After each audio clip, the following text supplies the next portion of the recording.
Ховсгалчдын музей гэдэг энэ музейг үзлээ. Нэг хүний нэг 8 кук буюу нэг ойролж байгаа үндсэндээ нэгийг харьцах нэг гэж үзвэл $8 орох тасалбар аваад үзт юм байна.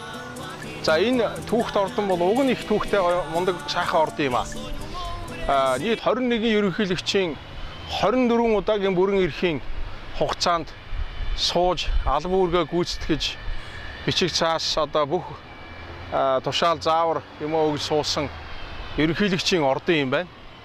За энэ ордонд маань нөгөө алдарт 1959 оны 1 сарын 1-ний хувьсгалын одоо ялалтыг зарлан тунхагласан Хаванад командлагч Фидель Кастрогийн тэргүүлсэн босогчдын айрам буюу хувьсгалчдын айрам маань Хаванад орж ирж энэ ордныг эзэлж авч энэ ордны эргэн тойронд маш олон удаа урдлаач нэдэр одоо энэ засвар хийгээ зарим газруудаар энэ цоорхоонууд нь харагдаж байна лээ.